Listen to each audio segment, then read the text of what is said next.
चलिए recording start हो गई है।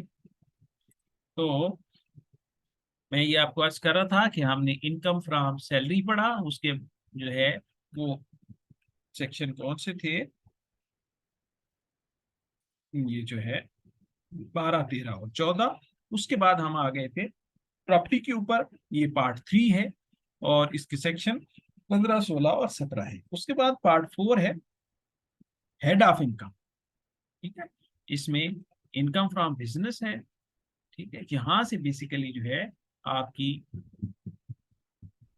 जो है इनकम फ्रॉम बिजनेस शुरू होती है सेक्शन 18 से।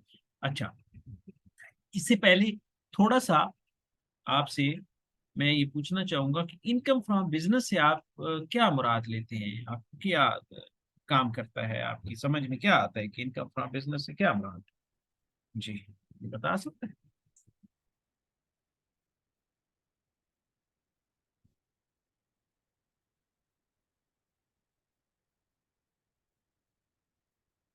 सर सबसे पहले तो इसमें हमारी जो हम प्रॉपर्टी अगर सेल करते हैं सर वो इसमें आ जाती है। और सर हम कोई ट्रेड करते हैं वो भी इसी के अंदर सर इंक्लूड होता है बिजनेस के हम्म, हवाले से। प्रॉपर्टी का तो हमने अलग नहीं पढ़ा, ये ऊपर हमने प्रॉपर्टी का पढ़ा है। सर वो रेंटल इनकम थी ना हमारी सर। हाँ, अच्छा तो सर प्रॉपर्टी ये से। जो हाँ। सर अगर हम कोई प्रॉपर्टी सेल करते हैं जो हमारे पास अच्छा सा बड़ा अमाउंट आ जाता है एक हम्म, कोई एसेट हम सेल करते हैं तो सर वो इसमें आ जाता है। अच्छा वो इनकम फ्रॉम बिजनेस में आता है। वो तो sir income from, I guess नहीं वो तो इनकम फ्रॉम बिजनेस में नहीं आता। वो तो आता है, कैपिटल गेन्स में वो आता तो है। कैपिटल गेन है कि आपने एक प्रॉपर्टी जो है वो 1 मिलियन की ली और थोड़े अरसे बाद आपने 1.5 मिलियन की बेच दी, तो वो जो 0.5 मिलियन का 5 लाख रुपए का आपको फायदा हुआ है, वो बिजनेस प्रॉफिट नहीं है, वो आपका कैपिटल गेन है। या मैं थोड़ी सी आपको एक बात और भी अर्ज करता हूँ कि ये जो कैपिटल गेन जिसको अभी हमने कहा है, ये बिजनेस प्रॉफिट भी हो सकता है। ये बिजनेस सही।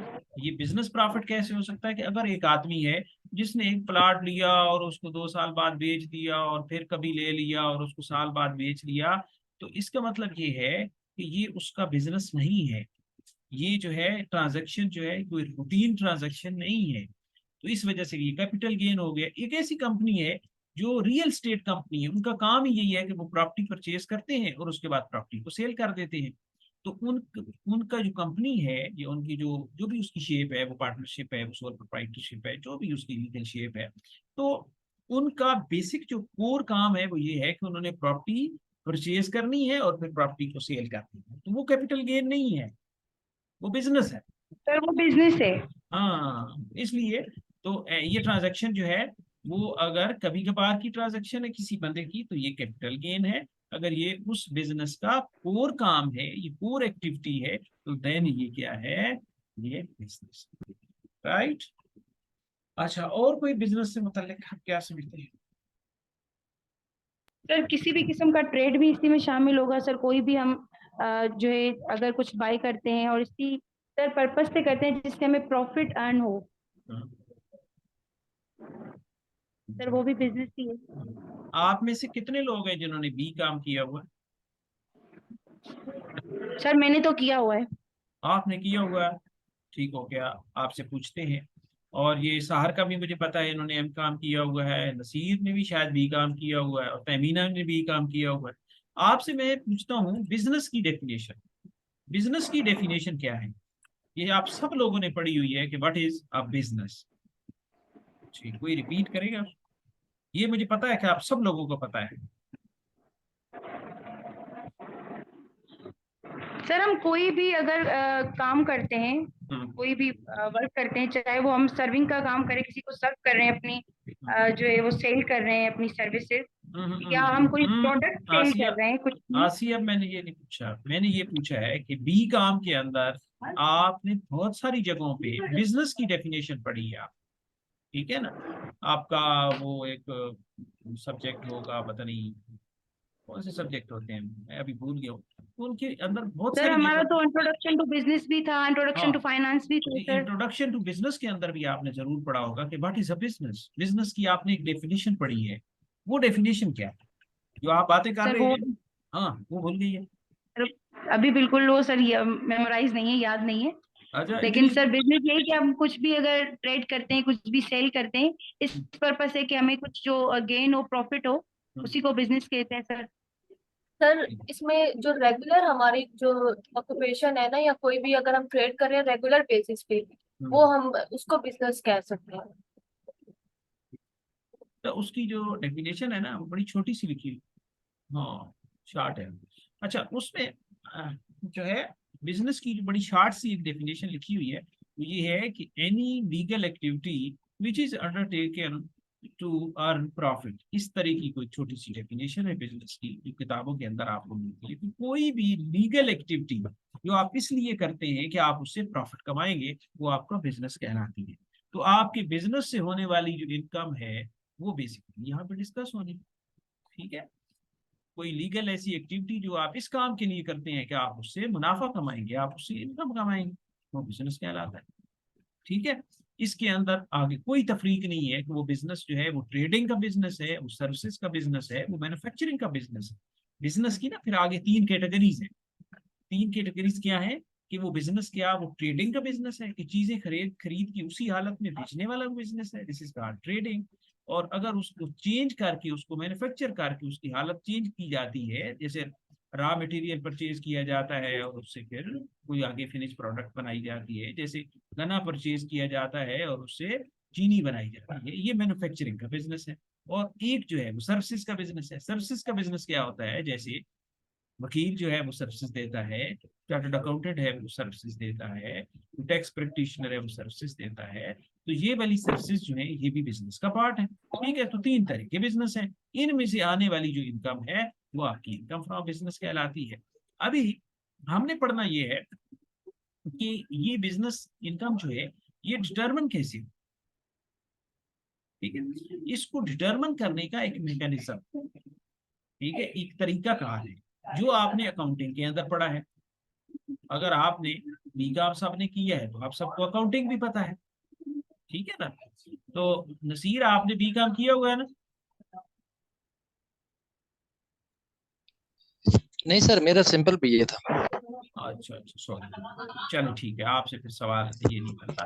ठीक है, तो जो मैं अर्ज कर रहा था वो ये था कि बिजनेस, सॉरी, जो इनकम है किसी भी बिजनेस से, चाहे वो कौन सा बिजनेस है, चाहे वो ट्रेडिंग है, चाहे वो मैन्युफैक्चरिंग है, चाहे वो सर्विसेज है, उससे इनकम जो है वो निकालने का, ड्राइव करने का और डिटरमिन करने का वो एक मैकेनिज्म है, एक तरीकाकार है। वो तरीकाकार क्या है, वो अकाउंटिंग के अंदर दिया गया है। ठीक है, अकाउंटिंग के अंदर क्या दिया गया है, अकाउंटिंग के अंदर दिया गया है कि आप उसका बनाएंगे प्रॉफिट एंड लॉस अकाउंट। ठीक है, उसके अंदर आप लिखेंगे कि मुझे इस बिजनेस से इतना रेवेन्यू आया है, इसकी इतनी सेल हुई है, ठीक है, उससे इतनी हमारी सेल हुई है, इतना रेवेन्यू आया है। फिर आप उससे क्या निकालेंगे कि ये इनकम कमाने के लिए, ये रेवेन्यू जनरेट करने के लिए हमें इतने इतने जो हैं वो एक्सपेंसेस करने पड़े हैं, ये हमने इसके ऊपर एक्सपेंसेस किए हैं। वो एक्सपेंसेस उससे आप जब डिडक्ट करेंगे तो जो रिमेनिंग अमाउंट आपके पास बचेगी वो आपका प्रॉफिट होगा, वो आपकी इनकम होगी। रखो, ठीक है ना। तो उस चीज को डिटरमिन करने का जो तरीकाकार है वो प्रॉफिट एंड लॉस है, जो कि जिन लोगों ने भी काम किया है उनको बड़े अच्छे तरीके से पता है। अच्छा, अभी टैक्स के अंदर क्या होता है, ये कुछ बेसिक बातें हैं जो आपने याद रखनी है। टैक्स के अंदर क्या होता है, टैक्स के अंदर ये होता है कि एक होता है अकाउंटिंग प्रॉफिट एंड लॉस, जो अकाउंटेंट बनाते हैं, जो कंपनी बनाती है, और एक होता है टैक्स प्रॉफिट एंड लॉस। वो जो अकाउंटिंग प्रॉफिट एंड लॉस बना होता है वो आपने अपनी मर्जी से बनाया होता है। कुछ चीजें होती हैं जो टैक्स के अंदर अलाउ नहीं है। ठीक है, तो जब आप टैक्स का प्रॉफिट एंड लॉस बनाते हैं तो उसी अकाउंटिंग प्रॉफिट एंड लॉस को आपने एडजस्ट करना होता है। ठीक है, उसके अंदर दो तीन चीजें आ जाती हैं। कुछ एक्सपेंसेस होते हैं जो एडमिजिबल होते हैं और कुछ इनएडमिजिबल होते हैं। जो आपकी इनकम निकाली होती है उस इनकम में आप जो एडमिजिबल एक्सपेंसेस हैं उसको कुछ नहीं करते, जो इनएडमिजिबल एक्सपेंसेस होते हैं वो एड बैक कर देते हैं। आप मेरी कुछ बातों को फॉलो कर रहे हैं? Yes sir. अच्छा, जैसे अकाउंटिंग प्रॉफिट एंड लॉस है तो वो आपने अपनी मर्जी से बनाया है, जैसे कंपनी की दिल था उसने बना दिया, ठीक है। तो मैं कहता हूँ कंपनी ने कहा कि हमारी जनाब क्या थी कि हमारी सेल है 50 लाख रुपए साल की, हमारे उसमें से एक्सपेंसेस जो हैं वो जो है वो 4.5 मिलियन के, 45 लाख रुपए के, हमारी इनकम जो है इसमें से कितनी बनती है 5 लाख, हम 5 लाख पे टैक्स देंगे। यहाँ तक बात समझ आ गई? क्या मैंने अर्ज सर किया? रिपीट कीजिएगा कि जी, मैंने अर्ज किया कि एक आपका बिजनेस है, उसके अंदर आपकी सेल जो है वो है 5 मिलियन की, 50 लाख रुपए की, उसके अंदर आपने जो एक्सपेंसेस किए उस इनकम को ड्राइव करने के लिए वो है 45 लाख के, 4.5 मिलियन के।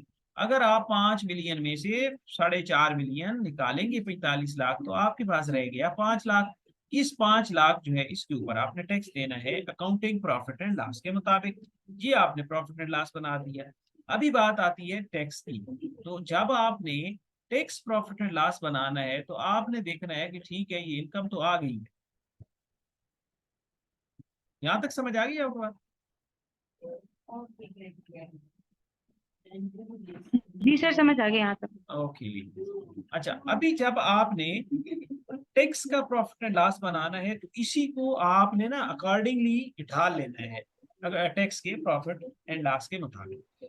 उसमें सबसे पहले आपने देखना है कि ये जो 45 लाख है जो एक्सपेंसेस है इसका ब्रेकअप क्या है, इस 45 लाख में क्या क्या चीजें हैं। तो इसमें दो चीजें होती हैं, कुछ एक्सपेंसेस होते हैं जो एडमिसिबल होते हैं, कुछ जो होते हैं इनएडमिसिबल होते हैं, ठीक है। अभी आपने करना ये है, मसलन इसकी आपको मिसाल देता हूँ, उस 45 लाख में आपने कुछ प्रोविजन रख ली है। प्रोविजन होती है जो अपनी मर्जी से आप अपनी इनकम में से पैसे निकाल लेते हैं एज एक्सपेंस।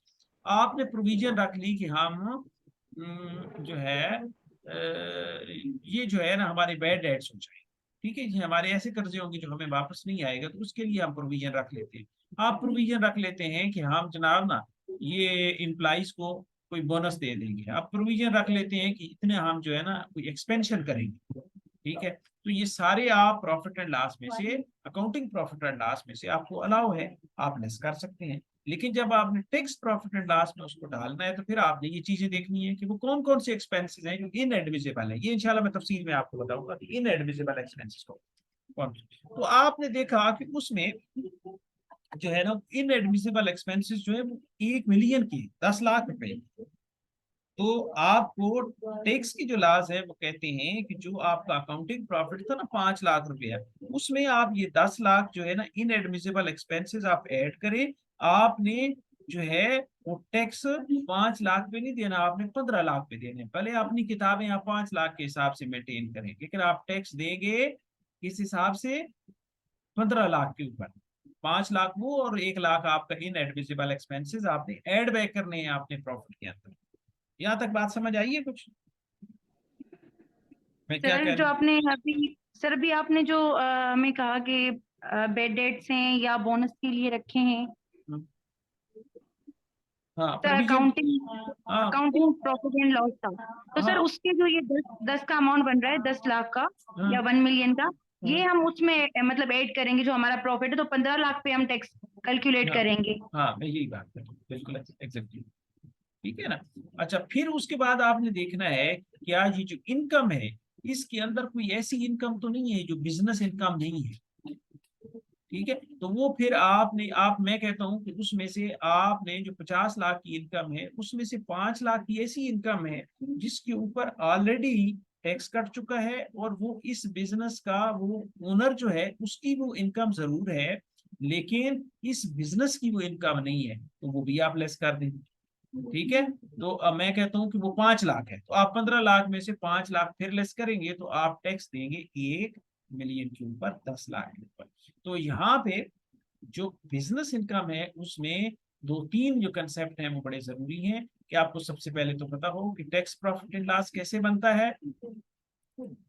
उसके बाद उसके सबसे पहले अकाउंटिंग प्रॉफिट एंड लॉस कैसे बनता है, उसके बाद टैक्स प्रॉफिट एंड लॉस कैसे बनता है, उसके अंदर एडमिसिबल और इनएडमिसिबल एक्सपेंसेस कौन से हैं, और कौन सी इनकम जो है वो एडमिसिबल है और कौन सी इनएडमिसिबल है, तो तब जाके ये आपको इस चीज का आइडिया होगा कि इनकम फ्रॉम बिजनेस के लिए टैक्सेशन कैसे होती है। ठीक है।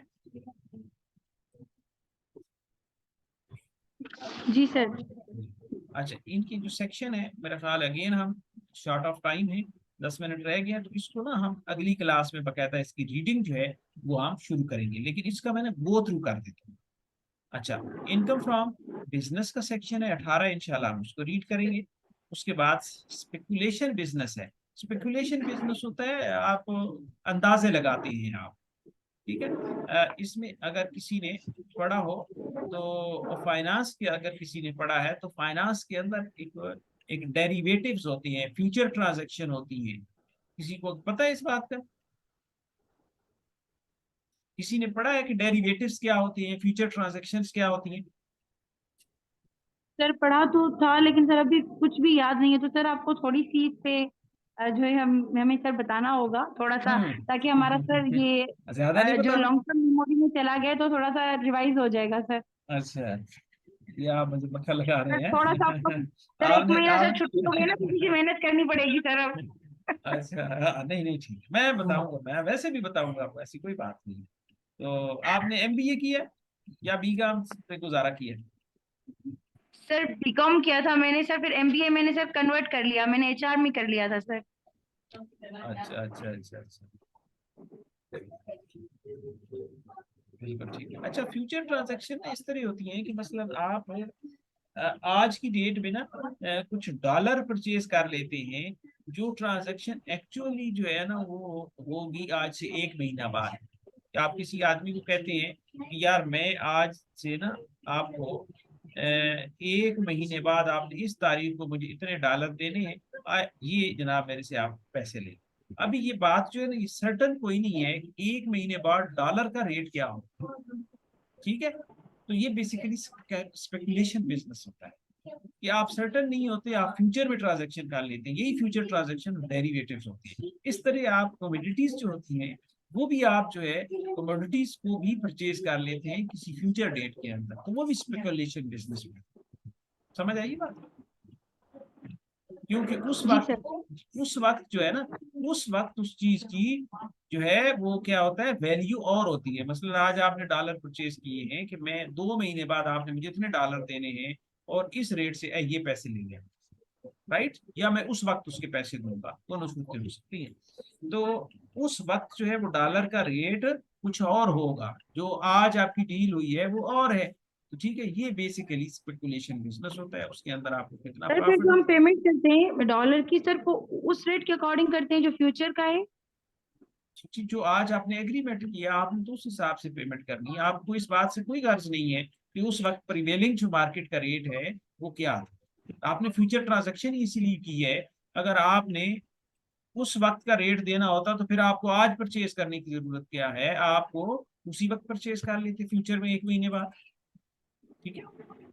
सही। तो ये बेसिकली कमीशन बिजनेस होता है।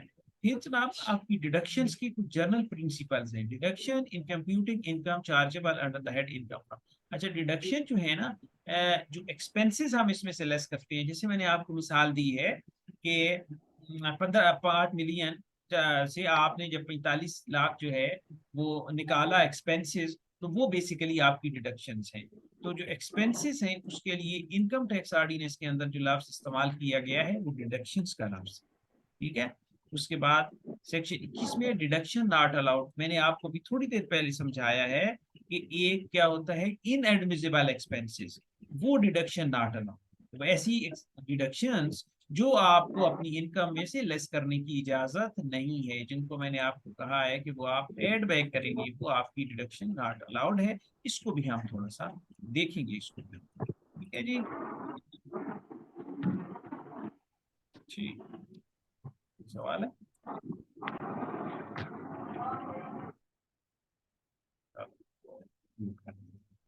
ओके, उसके बाद जो है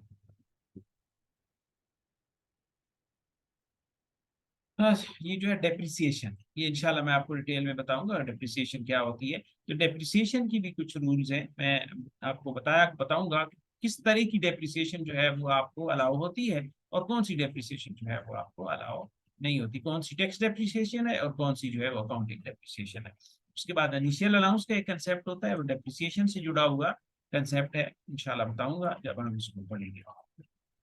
अच्छा, उसके बाद है accelerated depreciation, alternate energy projects की एक स्पेशल सेक्शन ऐड किया गया था, ये बताऊंगा। उसके बाद इंटेंजिबल आ जाते हैं कि जैसे एसेट जो आपको नजर नहीं आते, इंटेंजिबल, उनकी आपने ट्रीटमेंट कैसे करनी है। उसके बाद सेक्शन 25 है प्री कमेंसमेंट एक्सपेंडिचर, कि जब आप कोई बिजनेस शुरू करने से पहले उसकी एक्सपेंसेस करते हैं तो फिर उसकी जो है आपकी अकाउंटिंग ट्रीटमेंट और टैक्स की ट्रीटमेंट कैसे होती है। मसलन ये तहमीना अगर मौजूद है तो तहमीना की एग्जांपल दे देते हैं। ये जो कि बैंक में है, तो किसी भी बैंक की जब कोई ब्रांच बनती है तो वो ब्रांच बनाने में बहुत सारा एक्सपेंस होता है, उसका फर्नीचर आता है, उसकी रेनोवेशन होती है, ठीक है। ये सारे के सारे जो एक्सपेंसेस होते हैं उसमें, ये सारे क्या कहलाते हैं, आपके प्री कमेंसमेंट एक्सपेंडिचर कहलाते हैं। अच्छा, इसकी ट्रीटमेंट इसलिए है कि मसलन आपने एक ब्रांच बनाई है किसी बैंक की, तो उस पे आपने लगा दिया है 6 मिलियन, 60 लाख रुपया आपने लगा दिया उसको बनाने में। पहले साल आपका प्रॉफिट हुआ, मैं कहता हूँ 20 लाख रुपए, तो आप चले गए 40 लाख लॉस में। दूसरे साल इस तरह, तो उस प्री कमेंसमेंट एक्सपेंडिचर के लिए एक इजाजत दी गई है कि आप उसको कुछ सालों के ऊपर उसको डिवाइड कर दें, ताकि आपका सारा एक्सपेंस जो है एक साल में वो जो है वो काम ना करे, ठीक है। उसके बाद कुछ रिसर्च के एक्सपेंडिचर होते हैं, इनके लिए भी कुछ एग्जेम्पशंस हैं, अवेलेबल हैं, ठीक है। उसके बाद एम्प्लॉइज ट्रेनिंग फैसिलिटीज हैं, ये मैं इंशाल्लाह जब आएगा तो आपको बताऊंगा। ये बैंकों के और जो है ना ट्रेनिंग इंस्टीट्यूट होते हैं, ये जो बड़ी बड़ी कंपनियां हैं इनके ट्रेनिंग इंस्टीट्यूट होते हैं, तो ये इनको क्या फायदा होता है, बेसिकली ट्रेनिंग के ऊपर आने वाले एक्सपेंसेस जो हैं यहाँ इसको क्यों लिखा गया है, ठीक है, क्योंकि इसके ऊपर कुछ एग्जेम्पशंस हैं। अच्छा, उसके बाद है profit on debt, financial cost, lease payment है। उसके बाद बैड डेट्स है, बैड डेट्स वो कर्जे होते हैं जिनकी वापसी की उम्मीद नहीं रहती, इसकी भी एक ट्रीटमेंट है। उसके बाद है प्रोविजन रिगार्डिंग कंज्यूमर लोन्स, ठीक है, जो छोटे छोटे कर्जे होते हैं जो बैंक देता है जिनको कंज्यूमर लोन कहते हैं, ठीक है, जो रोजमर्रा की जरूरियात के लिए होते हैं, तो उनकी एक ट्रीटमेंट है। उसके बाद है profit on non performing debts, ये वही जो बैड डेट्स होते हैं, इनको एनपीएल भी कहते हैं, नॉन परफॉर्मिंग लोन्स भी कहते हैं, उसकी ट्रीटमेंट है। उसके बाद है ट्रांसफर टू पार्टिसिपेटरी रिजर्व, ठीक है, कि अगर आपने कोई पार्टिसिपेटरी रिजर्व बनाया है तो उसकी जो है क्या ट्रीटमेंट होगी। जैसे पाकिस्तान में आईएमएफ का लोन बैड डेट है ना, ठीक है, ये भी बैड डेट है। तो उसके बाद है ये टैक्स अकाउंटिंग, जो अभी थोड़ी देर पहले मैंने आपको बताया कि एक आपकी अकाउंटिंग जो है वो होती है जो है, और एक टैक्स अकाउंटिंग होती है, ठीक है। तो उसका मेथड क्या है, कैश बेसिस अकाउंटिंग क्या होगी, एक्रूवल बेसिस क्या होती है। कैश क्या होती है कि आपने एंट्री उस वक्त करनी है जब आपको कैश मिलती है। एक्रूवल बेसिस होती है कि आपने एंट्री उस वक्त करनी है जब आपको ट्रांजेक्शन हो जाती है। स्टॉक इन ट्रेड को आपने कैसे ट्रीट करना है उसको। उसके बाद लॉन्ग टर्म कॉन्ट्रैक्ट से 1 मिनट रह गया बस, इसको ना थोड़ा सा मैं आगे तक जाता हूँ। अच्छा, उसके बाद जनाब है कि head of income, oh sorry ये खत्म हो गया, सॉरी 36 पे पहुंच गए। अच्छा, ये 36 तक जो है ना, ये सारे सेक्शन है 18 से लेके 36 तक जो सेक्शन है ना, ये बेसिकली पर्टेन करते हैं इनकम फ्रॉम बिजनेस से। उसके बाद हमारा आ गया है कैपिटल गेन, उसके 3 सेक्शन है 37 और 38। उसके बाद इनकम फ्रॉम अदर सोर्सेज है, उसके 39 और 40 है। तो इस तरह हमारे हेड ऑफ इनकम जो है वो यहाँ पे कंप्लीट हो जाते हैं, ठीक है। फिर आगे कुछ सेक्शन है इंशाल्लाह इनको हम पढ़ेंगे, ठीक है। जो 5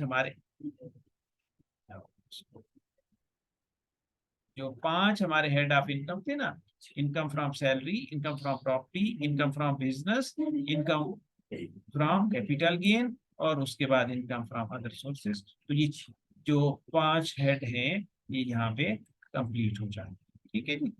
तो हम 1 मिनट से कम टाइम रह गया, तो हम इंशाल्लाह कल जो है ना